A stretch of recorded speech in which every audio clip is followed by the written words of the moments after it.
about Russia's illegal war of aggression against Ukraine. And I put Russia at the top because obviously it's the Russian Federation which is aggressing Ukraine. And I was a bit hesitant about that because I don't want to come this across as Russophobic. I'm not remotely anti-Russian. No one should be mistreated on the ground of nationality. That includes Russians, Ukrainians, everybody else. I'm not saying that all Russians are bad by any means. I'm sorry to say that most Russians are in favor of this war. I mean, that there's plenty of data to support that, and obviously that's partly because they're hoodwinked by propaganda. It's obviously a very unfree media environment there. So Putin runs a very tight ship, and he has closed down just about every independent media outlet. But anyway, so back to the subject in hand. This crime of aggression is also known as a crime against peace. So this is the use of military force against another nation state when it's not legally justified. The Rome Statute, which established the International Criminal Court, lays out this crime of aggression in great detail, and someone can be held individually criminally liable for this, as well as the state as a whole, which is not to criminalise the entire population. So invading another country, militarily occupying it against their will, annexing land, even if it doesn't involve any use of force, if it's just against their will, if you just threaten them, they back off, not a single shot was fired, that can still be a crime of aggression. Bombarding people, again, even if it doesn't result in any deaths or physical injuries, blockading ports, again, even if not a shot is fired, all these can be crimes of aggression, also known as crimes against peace. So it's the leadership of the country which is held to be liable for this felonious act. There's a philosophical ground for the just war theory, well, dating back to St. Augustine. Which St. Augustine, I hear you ask? I can't remember, is it Hippo, the other one? But anyway, that's by the by. So it was actually a Soviet legal scholar, Aron Trainin, who adumbrated the crime of aggression, or the crime against peace, right back in the Second World War, and that was crucial in the indictments of the Nuremberg International Military Tribunal, held to try various doyens of the National Socialist regime in Germany, and indeed the Tokyo International Military Tribunal for war crimes in the Far East. But I don't think it has been prosecuted on this basis since the Second World War era. And there was a Kampala Review conference held in Uganda to formulate the modern understanding of these wars against peace. So it's now part of international customary law. Anyway, so it's crystal clear that a war of aggression is illegal. War itself is not illegal. It's not illegal for the Ukrainians to defend themselves. And there are some times where attacking another country might be justified on the basis of stopping genocide, as Putin pretended to be doing, or things like that, or in pursuance of a United Nations Security Council resolution, things like that. But there might be cases where they're arguable, but this was absolutely clear-cut. It was an open and shut case, and because Russia's arguments are meritless, even they didn't have the temerity to send a lawyer into the International Court of Justice to argue a completely unarguable case. They weren't going to humiliate one of their own people quite so much, treating these international fora as literally irrelevant, often behaving as though Ukraine doesn't exist, trying to speak to the United States over the head of Ukraine about Ukraine, as though it's not a country. So it's been argued since the 18th century that wars of aggression ought to be criminalised. There was the Dutch jurist Emer de Vatel who first said that. Hugo Grotius in the 17th century was another Dutch scholar of jurisprudence, and he established much of the framework of international law, though it wasn't broadly accepted in the 20th century, and of course it has evolved in all that time. So Napoleon, just before he fell from power, he issued a decree saying that anyone who is an enemy and disturb the tranquility of the world is to be declared outlaw. And that would be against, as he said, the general law of nations.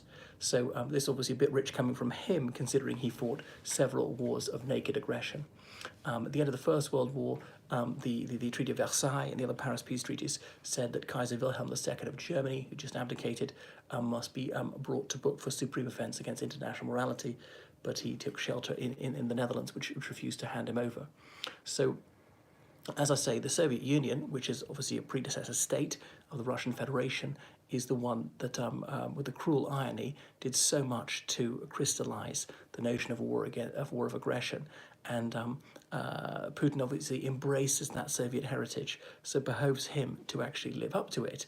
Now, he does live up to it, but in the wrong way, in being a sawdust Stalin and not honouring a few of its positive achievements.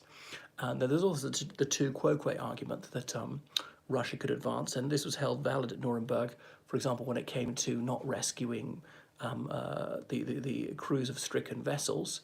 Say, well, the Germans didn't do it, but then the Americans issued a symbol order, so the court said, all right, that is a valid argument, therefore Germans will not be convicted of refusing to come to the aid of enemy sailors when their ships have been sunk. But so Russia will try that one. Oh, you invaded Iraq and stuff like that, which I don't think is going to wash, because obviously this is not just the United States or the UK or a few Western countries. It's really the whole world can sit in judgment on this one. And every country's fought wars, and it must automatically follow that sometimes one of the states has been an aggressor. There might be cases where there's equal culpability. I'm not sure they could both be equally innocent. Maybe. But that's really arguing that two wrongs make a right, and that if someone in one state is aggressed another, therefore Russia is permitted to aggress Ukraine, which is rather self-defeating, considering that Russia's claim it's not aggressing Ukraine or is not even fighting a war. And that shows you just how utterly ludicrous their line of unreasoning is. So according to the Nuremberg Standard, the German Führer and his cabinet and various other high-ranking government officials in the Nazi regime, even some major factory owners, they were held liable. They had often been a caucus that was bullying for war. And this was held to be a most shocking offence against the law of nations, and so on. And some of the Allied governments in exile in London before the war was over said, we've got to have a crime of aggression that's got to be put into an international and actually prosecuted to try and make sure that things like this aren't repeated. There were other trials in relation to Finland, because Finland was aggressed by the Soviet Union in 1939, a similar false flag scenario invented by the Soviets, deliberately shelling one of their own villages to try and pin it on the Finns. Why on earth Finland, with 3 million people, would attack a nation of 150 million people is beyond me. They were not suicidal. But anyway, they fought gallantly. They ran rings around the Soviets, humiliated them, but in the end, sheer numbers crushed them. Anyway, so Finland obviously joined Germany's side in 1941, trying to regain their lost territories in the Karelian Isthmus. They pulled out of the war in 1944, the Finns. They made peace with Germany, but nevertheless, 8 luminaries of the Finnish government stood trial for this war of aggression against the Soviet Union. Arguably, it wasn't a war of aggression. They're simply trying to get back the land they'd lost when they were aggressed. Nonetheless, 7 of them were convicted, and they're given 10 years penal servitude. I've already, in a previous video, laid out the precise definition of the crime of aggression, or the crime against peace, as is often said. And obviously Putin has been attacking Ukraine for 8 years, and then they let slip the other day that, last month, that they intend to take over more land, because they rigidly stick to their plan, even though the plan's gone very badly wrong. On about day 3 of the war, several Russian newspapers published this announcement saying, yeah, we're really triumphant, we've taken Kiev, and this is the beginning of Ukraine and Belarus being absorbed into Russia. Uh-oh. The cat's out of the bag, so that's the long-term plan. It's not about stopping genocide or the supposed Republic of Donbass, Republic of Luhansk, which Russia recognises as sovereign states. It's the whole of Ukraine they want. I'm surprised they're going that far. I thought they'd settle for indirect control of the rump of it, maybe annexing little bits. But as I said else before, they're trying to fuse with Belarus, maybe go further. There's a map come out that they want Moldova too. At a briefing, Lukashenko had a map behind it with the arrows shown going down to Moldova.